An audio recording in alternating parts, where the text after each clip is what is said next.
your own aspects, your shadows that you need to work on. And it's uncomfortable. So if those triggers are coming up, there's something, that we have to dig further to understand why is that trigger coming up. Is other mechanism that we can, use to subside the trigger, or at least how we react and respond to things. That type of stuff. It's practice. Like I said, it's a Yeah. spiritual practice of catching yourself, being an observer, and being constantly in coherent states. Yes. The darker sides of this, how they are to be expressed.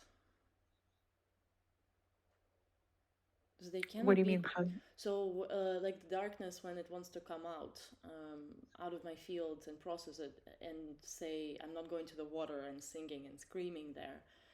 How can I do this gracefully in a public environment? The public environment. Yeah, public doesn't understand darkness.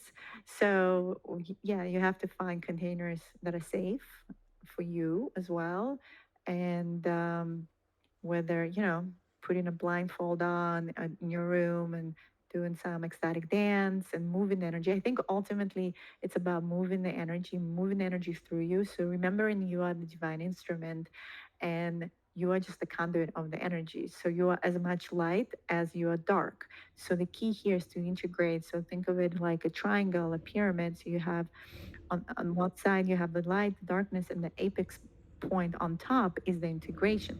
So how do we integrate them together, right? How do we dance this dance of infinity back and forwards and find that 0 point?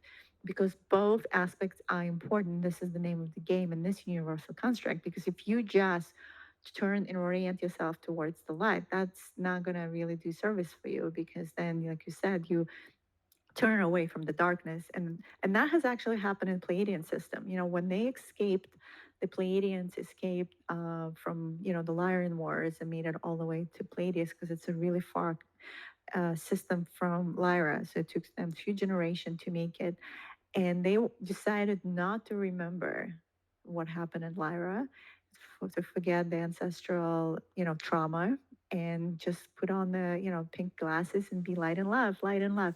And they were doing really well. They were all about the feelings and the heart and wonderful things. But unfortunately, as we know, if you just stuff that dirt under the rug, at some point the dirt is going to start seeping through, right? And that's what happened to that civilization too. Like they had to address it because they were also seeing how things were cascading really fast and snowballing. So the only way to do it is integration. And integration just means looking at the parts, looking at the darkness, and accepting it, acknowledging it. So not saying, "Oh, I'm gonna keep on hiding you under the rug." Is like looking it straight out. It's uncomfortable and saying, "Listen, you're just as valuable. That trauma, that war, that slaughter, whatever that thing, that abuse, that domination, that had to happen for me to understand who I am, that I am a beautiful being of light, that I choose a different path, but it is part of my experience. And ultimately, I feel the soul is here, split and fragmented through different aspects of ourselves